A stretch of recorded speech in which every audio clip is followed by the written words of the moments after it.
Now in this lecture, which is the lecture number 7, we are discussing the same thing as referred values from the reverse direction. That means here we try to represent all the quantities referred to secondary side from primary side. The method remains same. Here all the quantities from primary side as if we are representing in terms of secondary quantity. So here if we do the calculation in detail, you can see that Re2, this Re2 if represents the whole resistance of the transformer referred to secondary side, that can be written as R2 plus R1 prime. What is R1 prime? R1 prime is the primary resistance referred to secondary. Now primary resistance referred to secondary is coming as equals to original resistance R1 by A square. So it is actually divided by the turns ratio square. So Re2 is coming as equals to R2 plus R1 by A square. Similarly, for Xe2, the whole of the reactance referred to the secondary coming as Xe2 equals to X2 plus X1 prime, and finally it is coming as similarly X2 plus X1 by A square, and same for impedance. So this representation is easy to understand once you understand the previous reference from secondary to primary. Here also the same concept is true, and we can do the reverse reference in the same way, that Ze2 is also coming as Z2 plus Z1 by A square.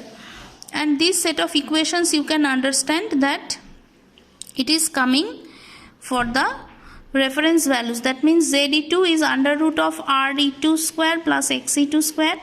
Re1 is equals to R1 plus R2 into T1 by T2 square. Already we have said.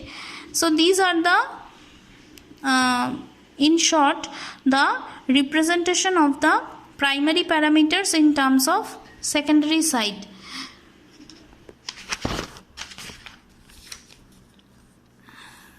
After this reference, now we see the derivation of equivalent circuit of a transformer. Derivation of equivalent circuit means this figure you see very clearly or very properly. This is the complete equivalent circuit or exact equivalent circuit of a real transformer. Here what are the parameters shown that we already have discussed separately.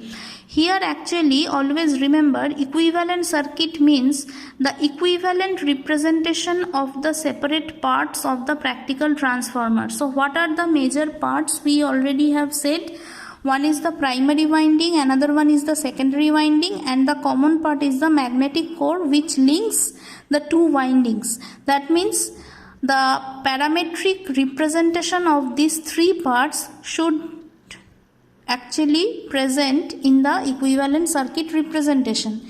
So already we are familiar with the notations. Here again I am saying that V1 is the original supply given from the primary end.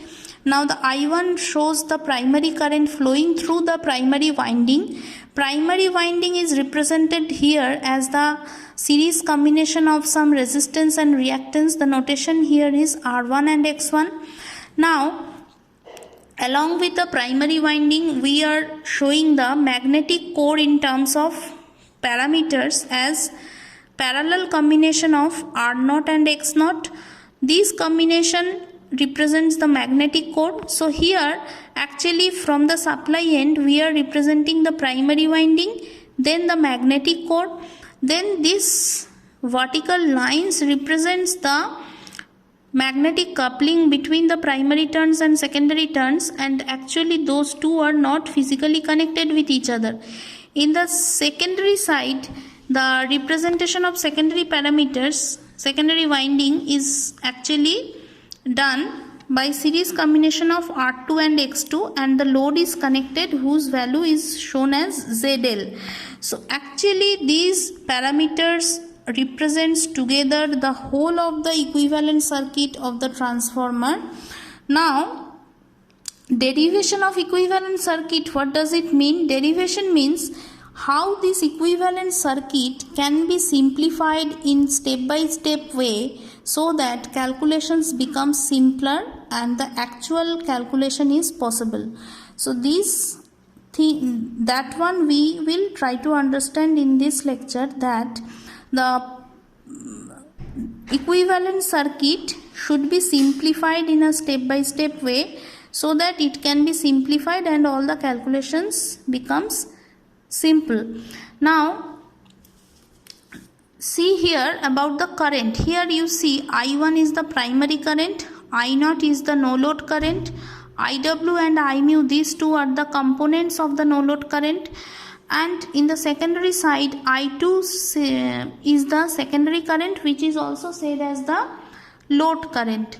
So these notations we are already said number of times. So this total circuit, if your question is coming to draw the equivalent circuit of a transformer, then this drawing is for actual equivalent circuit of the transformer. Now if the same question is coming with draw and derive the equivalent circuit of a transformer, then we have to see the next steps and what is the reason of the next steps.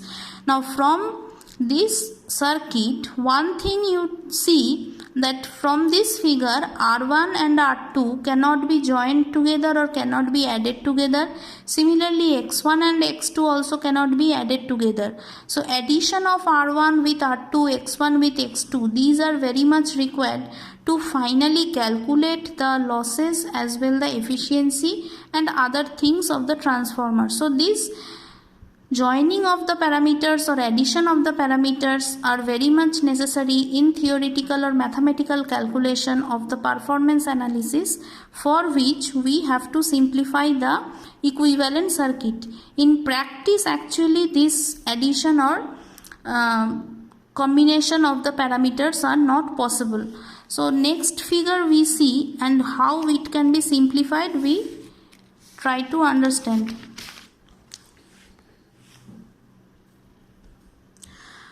Now see this second figure, it is said as exact equivalent circuit of a transformer referred to primary. That means all the secondary winding parameters are shown referred to primary side and the magnetic coupling here is not shown.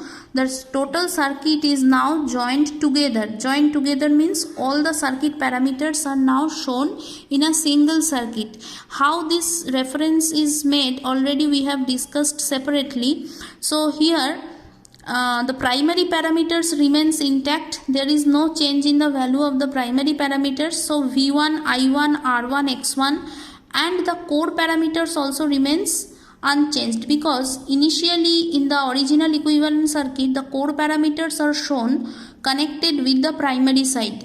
What will change here? The value of the secondary winding parameters should be adjusted with the turns ratio adjustment. So that is why, as already discussed, R2 should be A square into R2 in the primary, X2 should be A square into X2 in the primary. Similarly load ZL should be A square into ZL in the primary side, and the value of the voltage and current should be adjusted, that all voltages should be multiplied with A. So V2 becomes A into V2 in the secondary primary side. Similarly A into E2, which is the mutually induced EMF originally present in the secondary side, now becomes A into E2 in the primary side, which is actually equal to E1.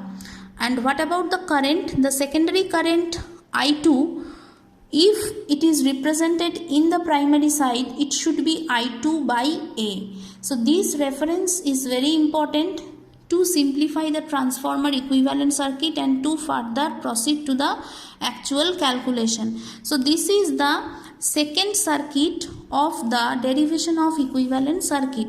Here we are referring the quantities from secondary side to primary side.